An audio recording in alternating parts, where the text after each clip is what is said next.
بسم اللہ الرحمن الرحیم۔ السلام علیکم ورحمۃ اللہ وبرکاتہ۔ ایک سوال بھائی نے پوچھا ہے کہ اگر کسی شخص کی فرضوں سے پہلے والی جو سنتیں ہیں وہ رہ جاتی ہیں تو وہ ان سنتوں کو فرضوں کے بعد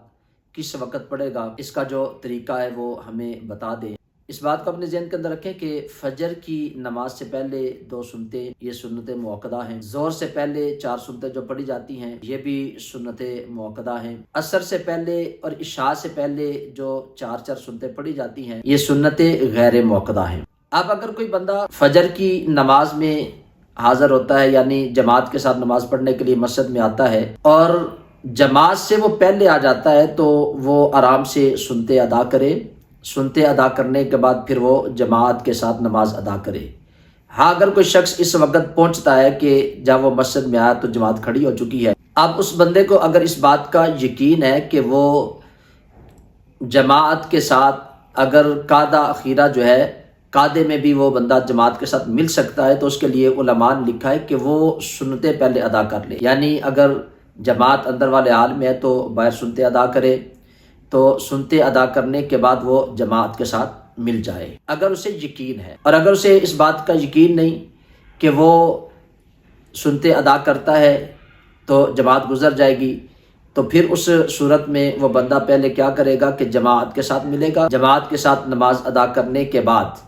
پھر ان سنتوں کو ادا کرے گا۔ اب اکثر ساتھی کیا کرتے ہیں کہ وہ فوراً ہی فرضوں کے بعد کھڑے ہو کے سنتے پڑھنے شروع کر دیتے ہیں۔ علماء نے اس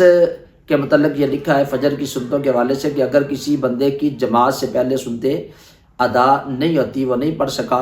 تو اب وہ کیا کرے گا کہ جب سورج طلوع ہو جائے گا تو سورج کے طلوع ہونے کے 15-20 منٹ کے بعد پھر ان سنتوں کو وہ ادا کرے گا، اور اس کا وقت اسی دن زوال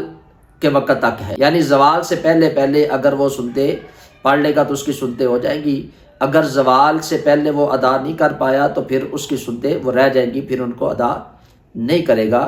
تو یہ فجر کی سنتوں کے پڑھنے کا جو علماء نے طریقہ لکھا ہے وہ یہ ہے۔ اگر ظہر کی سنتیں اس کی جو ہے وہ پہلی رہ جاتی ہیں، یعنی وہ مسجد میں آیا تو کیا دیکھتا ہے کہ جماعت کھڑی ہے، تو اب وہ اس بات کا انتظار نہیں کرے گا کہ میں سنتے پہلے پڑھ لوں پھر جماعت کے ساتھ ملوں گا، وہ فوراً جماعت کے ساتھ مل جائے۔ جماعت کے ساتھ نماز جب اس کی مکمل ہو جائے گی تو نماز پڑھنے کے بعد اب وہ کیا کرے گا، جو ظہر کے فرضوں کے بعد جو 2 سنتیں ہیں وہ سنت موقدہ ادا کرنے کے بعد پھر ان 4 سنتوں کو، جو پہلے والی 4 سنتیں موقدہ رہ گئی تھی،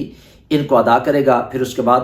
نفل ادا کرے گا۔ تو یہ ظہر کی سنتوں کے ادا کرنے کا طریقہ ہے۔ اگر عصر کی سنتیں اس بندے کی رہ جاتی ہیں، یعنی مسجد میں آیا تو جماعت کھڑی تھی تو جماعت کے ساتھ وہ نماز پڑھے گا، تو عصر کی سنتیں غیر موقدہ ہیں۔ اگر تو وہ نماز سے پہلے آتا، فرضوں سے پہلے آتا تو وہ پہلے پڑھ لیتا، اس کا بہت زیادہ اجر اور ثواب ہے۔ اگر اس کی جماعت سے پہلے وہ نہیں پڑھ سکا، جماعت کھڑی تھی، تو اب وہ کیا کرے گا، فرض ادا کرنے کے بعد ان سنتوں کو ادا نہیں کرے گا، کیونکہ عصر کے بعد علماء نے لکھا ہے کہ کوئی بھی نفلی عبادت آپ نہیں کر سکتے، تو لہٰذا وہ ان سنتوں کو چھوڑ دے گا۔ عشاء کی سنتوں کے حوالے سے یہ حکم ہے کیونکہ وہ بھی غیر موقدہ ہے۔ اگر کسی بندے کی فرضوں سے پہلے 4 سنتیں رہ گئی، پھر اس کے لیے حکم یہ ہے کہ وہ فرضوں کے بعد جو 2 سنتیں موقدہ وہ ادا کرے گا، پھر وہ نفل ادا کرے گا، پھر اس کے بعد وطر ادا کرے گا، وطروں کے بعد جو 2 نفل ہے پھر ان کو پڑھے گا۔ اور عشاء کا وقت صبح سحری کے وقت شروع ہونے سے پہلے تک عشاء کا وقت ہے۔ تو علماء نے لکھا ہے کہ اگر وہ بندہ چاہتا ہے، کیونکہ ساری رات جو عشاء کے بعد ساری رات ہے، بندہ اس میں نفل ادا کر سکتا ہے، تو اس صورت میں وہ بندہ اگر وہ 4 سنتیں رہ گئی تھی ان کو پڑھنا چاہتا ہے تو پھر وہ وطروں کے بعد ان 4 سنتوں کو بھی ادا کر سکتا ہے، اور اگر اس کو وہ نہیں پڑھتا تو اس صورت میں وہ گنہگار بھی نہیں ہوگا، کیونکہ یہ غیر موقدہ سنتے ہیں۔ اگر پڑھے گا تو اس کا اجر ثواب ہے، اگر نہیں پڑھتا تو اس بندے کو اس کا گناہ نہیں ہوگا۔ تو یہ ایک بھائی نے سوال پوچھا تھا، اکثر ساتھی اس